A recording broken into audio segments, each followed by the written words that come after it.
Hi ඔයගොල්ලන්ට මම කිව්වා මේ මයින්ඩ් එක රිලැක්ස් කරන තෙරපි ආර්ට් කලරින් බුක් එකක් මම සේල් කරන්න කියලා. ඉතින් ඒක කරන අතරතුර කරන දෙයක් තමයි ඔයගොල්ලන්ට පෙන්වන්න යන්නේ.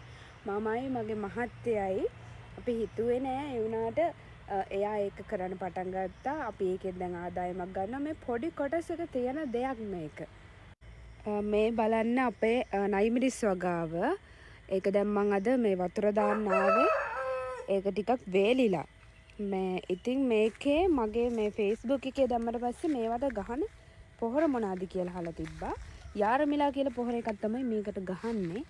ඉතින් මේ විදිහට හැදිලා තිනවා. අපි දැන් දෙපාරක් මේකේ පළදාව ගත්තා. පැල 150ක් මතක විදිහට 150කට වැඩිය මං හිතන්නේ තියෙනවා මෙතන. මේ පොඩි කොටසක් මේ තියන්නේ. ගොඩාක් පොඩි ඒ වුණාට අපි දවස් 15ට වගේ ආදායමක් ගන්නවා. අපිට අර ආසාවට හදපු දෙයක් ඒ වුණාට මේ වැඩේ හොඳයි කියලා හිතුණා. ඉතින් මේට කිව්වනම් අපි ආයෙත් අර ඈතින් තියෙන ටිකේ ආයෙත් හදන්න කියලා තමයි හිතාගෙන ඉන්නේ.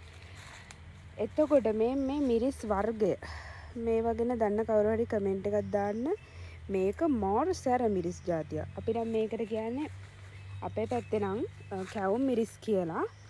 ඉතින් මේක අපි හරියටම ගොඩාක් ලොකුට විස්තර දන්නේ හැබැයි මේ වගාව මං කරන ආර්ට් එකත් එක්ක මාරම විදිහට මැචින්. ඇයි දන්නවද? අපි හැමතිස්සෙම පරිසරයත් එක්ක ඉන්න කියලානේ අපිට කියන්නේ ડોක්ටර්ස්ලාත්.